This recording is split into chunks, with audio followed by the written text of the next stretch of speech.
Alright, so let's look at some equations.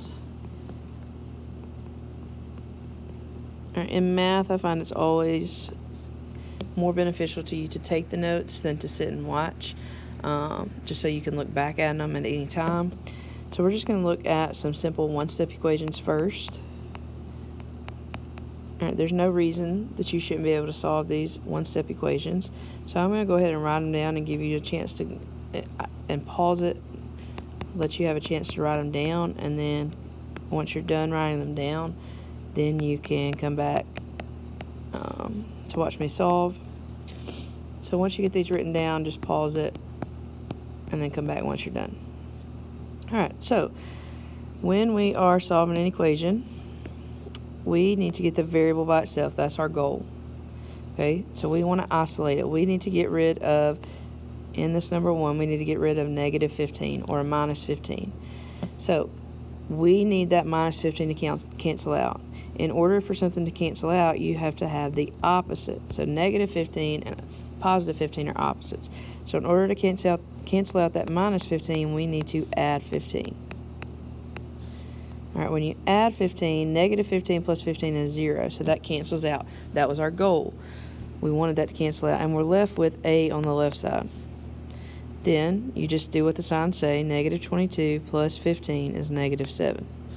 Once the a is by itself, there's nothing in front of it or nothing behind it, then you are done. So let's look at number 2. It works the same way. We want to get this n by itself. That's the variable.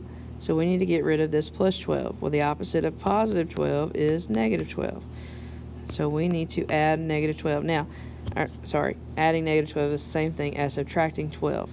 What you do to one side, and I didn't say this in the first equation, you have to do it to the other side. So if we subtract 12 on the right side, we also have to subtract 12 on the left side. So positive 12 minus 12 is 0, so that cancels out, and we're left with n, which is our variable.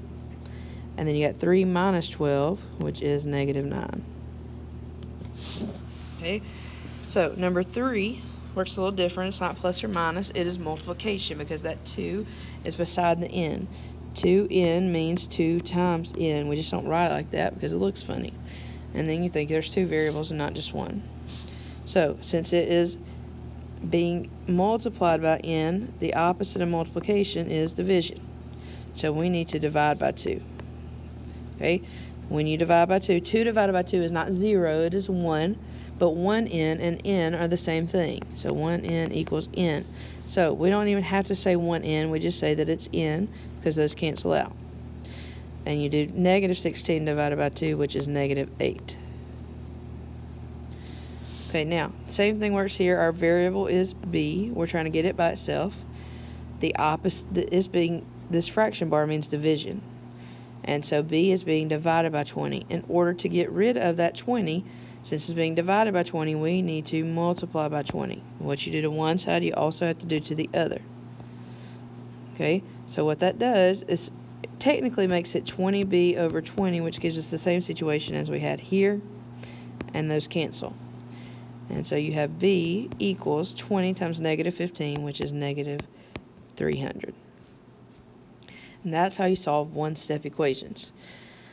So your assignment for today is going to be to solve one-step equations.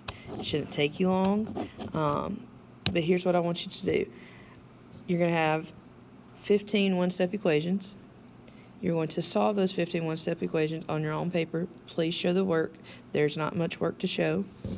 If you have to add 15, then show that you're adding 15. If you had to multiply by 20, show that you're multiplying by 20. And then the answer, put it in a box, and I want you to submit it as a picture on the Schoology assignment that will be listed below this video. Okay? So if you have any questions, message me.